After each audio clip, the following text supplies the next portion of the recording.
My wife, Dorothy, 27F, and I, 28M, have been married for 5 years. We met during our sophomore year in college. I was the quiet, tech-savvy guy always tinkering with computers in the library. Dorothy was this vibrant, athletic girl who captained the college volleyball team. We were an unlikely pair, but that's what made our connection special. I still remember the day we met. I was struggling with a particularly tricky piece of code when Dorothy approached me, asking for help with her laptop. As I fixed her computer, we started talking. Her infectious laugh and genuine interest in my work caught me off guard. Before I knew it, we'd spent hours chatting, completely losing track of time. From that day on, we were inseparable. Our differences complemented each other perfectly. She taught me to appreciate the outdoors, dragging me on hikes and camping trips. In return, I introduced her to the world of technology, showing her how to build her own computer. After graduation, we both landed jobs in the same city. I joined a tech startup, while Dorothy became a physical education teacher at a local high school. We dated for 2 years before I proposed. It was during one of our camping trips, under a star-filled sky. Dorothy cried happy tears as she said yes. Our early married years were blissful. We were young, in love, and ready to take on the world together. Dorothy was always slim and fit back then. She'd wake up at dawn for her morning runs, meticulously plan our meals to ensure we ate healthily. I admired her dedication to fitness and tried to keep up, though I was never as disciplined as her. Things began to change when I got a significant promotion at work. The new position came with more responsibilities, longer hours, but also a considerable pay raise. We moved from our small apartment to a spacious house in the suburbs. We bought a new car, started taking vacations to exotic locations. Life was good, and I wanted to share all of it with Dorothy. In my desire to make her happy, I started pampering Dorothy. We began eating out more often, trying new restaurants every weekend. When work kept me late at the office, I'd order her favorite takeout as an apology. On weekends, we'd spend lazy mornings in bed, ordering breakfast instead of going for our usual run. Gradually, over the next couple of years, Dorothy started putting on weight. It wasn't noticeable at first, just a softening of her athletic frame, a slight roundness to her face. I didn't mind it. To me, she was still the beautiful woman I fell in love with, curves and all. But society can be cruel. I first noticed it at a company Christmas party. As Dorothy reached for a second helping of dessert, I overheard 2 of my colleagues whispering. "Look at how chubby she's getting," one said. "She used to be so fit," the other replied. Their words made my blood boil, but I didn't confront them. Instead, I watched Dorothy for the rest of the night, noticing how people's eyes lingered on her, how conversations would stop when she approached. After that, I couldn't help but notice it everywhere. At family gatherings, our relatives would make backhanded compliments about Dorothy's healthy appetite. At her school reunions, old classmates would do double takes, their surprise at her changed appearance poorly concealed. Dorothy became increasingly self-conscious. She started avoiding social events, making excuses not to attend parties. Shopping trips, once a fun activity for her, became ordeals. I'd watch her face fall as she tried on clothes that no longer fit. Our intimacy suffered too. She'd often turn off the lights during sex or cover herself up.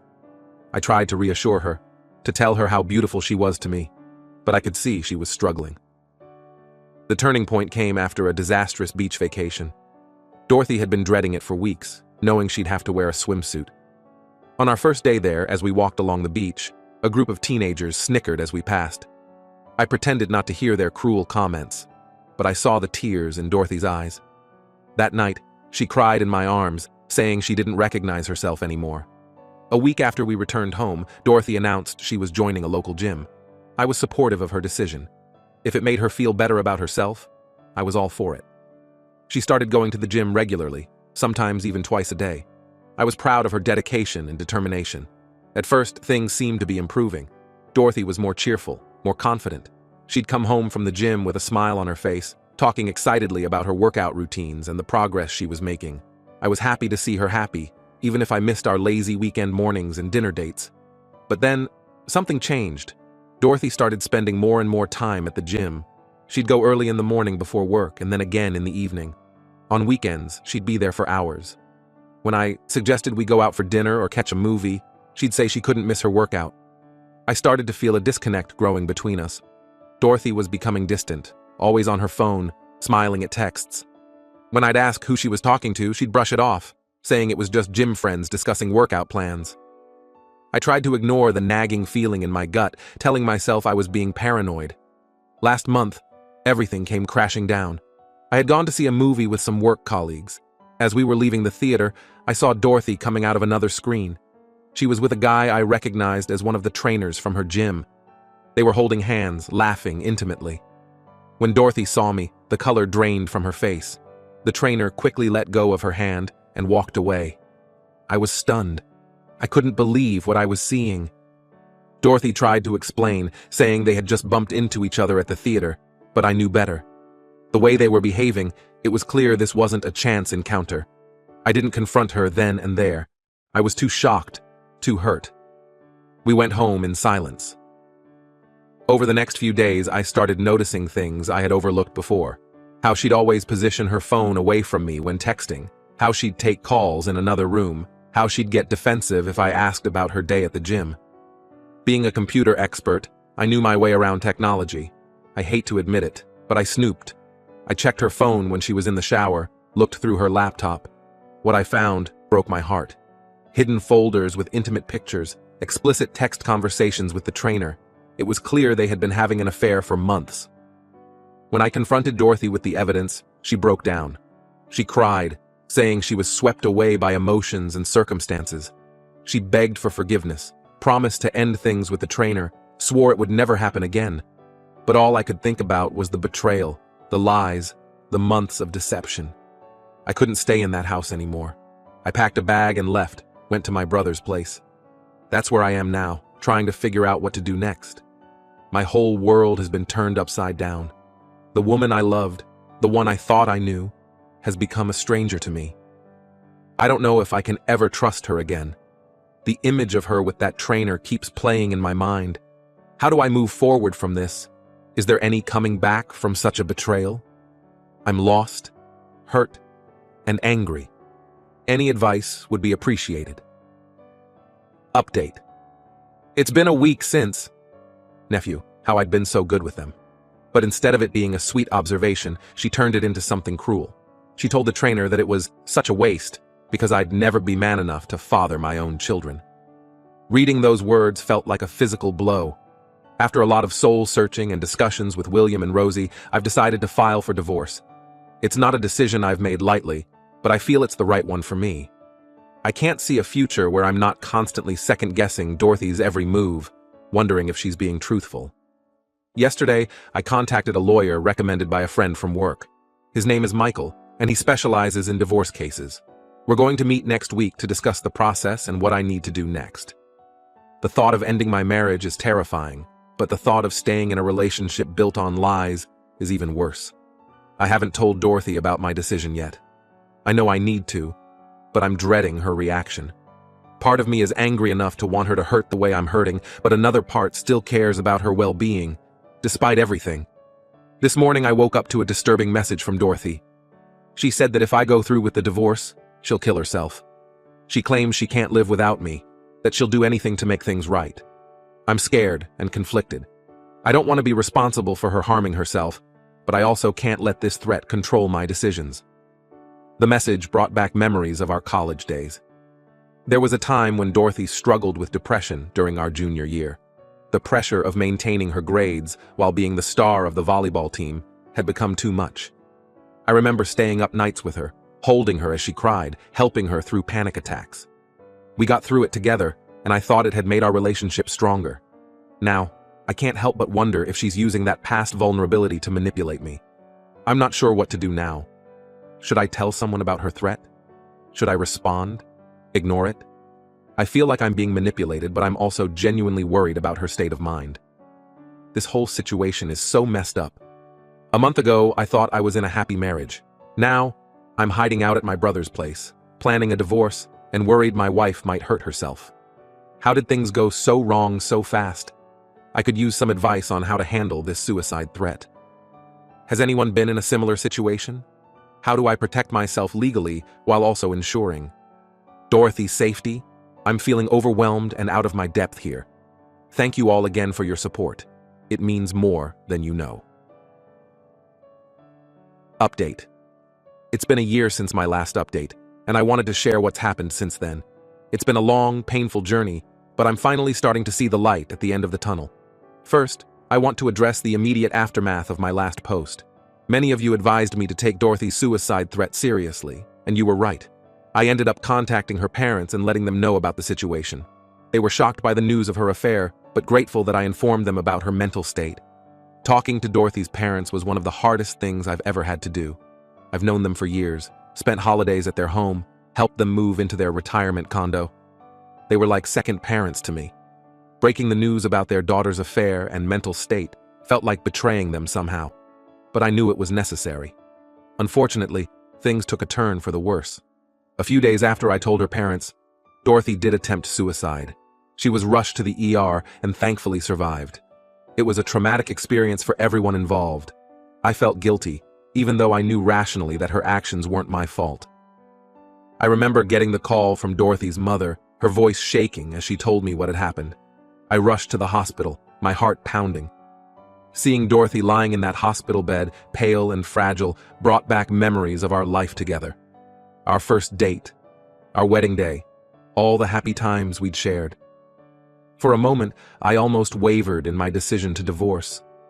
But then I remembered the betrayal, the lies, and I knew I couldn't go back. After her recovery, Dorothy was admitted to a psychiatric facility for evaluation and treatment.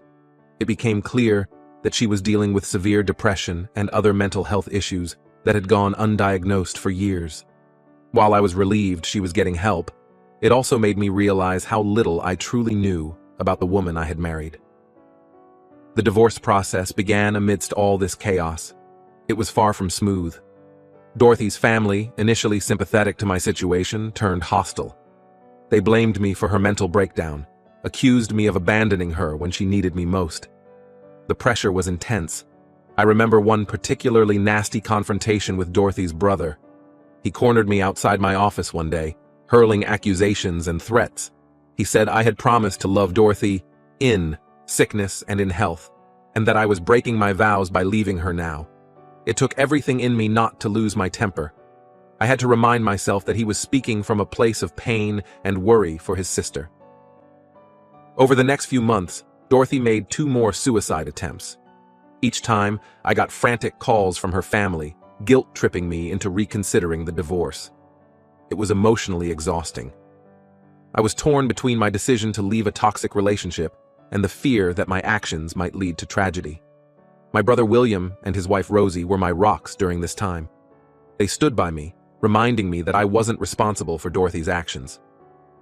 They helped me see that going back to her out of guilt or fear wouldn't solve anything. It would only trap us both in an unhealthy dynamic. William even took time off work to accompany me to court hearings and meetings with my lawyer. Having him there, a solid presence by my side, gave me the strength to face the grueling legal process. Rosie, meanwhile, became my confidant. She'd listen patiently as I vented my frustrations, offering wisdom from her experience as a school counselor. The harassment from Dorothy and her family was relentless. There were angry phone calls, nasty emails, even a few instances of them showing up at my workplace. I had to get a restraining order at one point. It was a nightmare. I remember one day when Dorothy's mother showed up at my office, causing a scene in the lobby. She was crying, begging me to give Dorothy another chance. My colleagues watched in shocked silence as security escorted her out. I felt humiliated and angry, but also deeply sad. This woman who had once welcomed me into her family was now a stranger, twisted by grief and desperation. Through it all, I tried to stay strong. I reminded myself why I had made the decision to divorce. The memories of her betrayal, the hurtful things she had said about me to her lover, they kept me resolute. It wasn't easy, but I knew going back wasn't an option. The divorce was finalized 3 months ago. It was a relief, but also oddly anticlimactic. After all the drama and pain, it came down to signing some papers. Just like that, my marriage was over. Since then, I've been focusing on healing and moving forward. I've thrown myself into my work, picked up some new hobbies. I've started learning to play the guitar, something I've always wanted to do but never found the time for. The methodical process of learning chords and practicing songs has been therapeutic, giving my mind something to focus on besides my failed marriage. I've also been spending more time with William and Rosie's kids, my niece and nephew. Being around their innocent joy and boundless energy has been healing. It reminds me that there's still happiness and love in the world, even if my own life has been turned upside down. I won't lie and say I'm completely over everything that happened. There are still days when I wake up feeling angry or sad. Sometimes I'll catch a whiff of Dorothy's favorite perfume on a passerby, or I'll see a couple holding hands in the park, and it'll hit me all over again. The pain isn't as sharp as it used to be, but it's still there. Looking back, I can see now how unhealthy our relationship had become, even before the affair. We had stopped communicating, stopped growing together. The affair was a symptom of deeper problems, not the cause. I realize now that I had been ignoring red flags for years, making excuses for Dorothy's behavior and my own unhappiness. There are moments when I wonder what would have happened if I had noticed these issues earlier, if we had sought help before things got so bad. But I try not to dwell on these what-ifs. They only lead to more pain and regret. I'm grateful for the support I received here on Reddit. Your advice and encouragement helped me through some of the darkest days of my life. To anyone going through something similar, know that it does get better. It's not easy and it takes time, but you can come out the other side stronger. As for me, I'm cautiously optimistic about the future. For the first time in a long time, I feel like I'm in control of my life. I've started going to the gym regularly, not to change my appearance for someone else, but for my own health and well-being. I'm considering taking some night classes to further my career in IT. I've also been thinking about dating again, though I'm not quite ready to take that step yet. The thought of opening myself up to another person, of being vulnerable again, is still scary. But I'm hopeful that one day, when I'm ready, I'll find someone who truly appreciates me for who I am. For now, I'm focusing on rebuilding my life, one day at a time. I'm rediscovering who I am outside of my marriage, reconnecting with old friends, and making new ones. It's a slow process, but I'm getting there. I don't know what the future holds, but for the first time in a long time, I'm looking forward to finding out. Thank you all again for being there when I needed it most. Your support has meant more than you could ever know.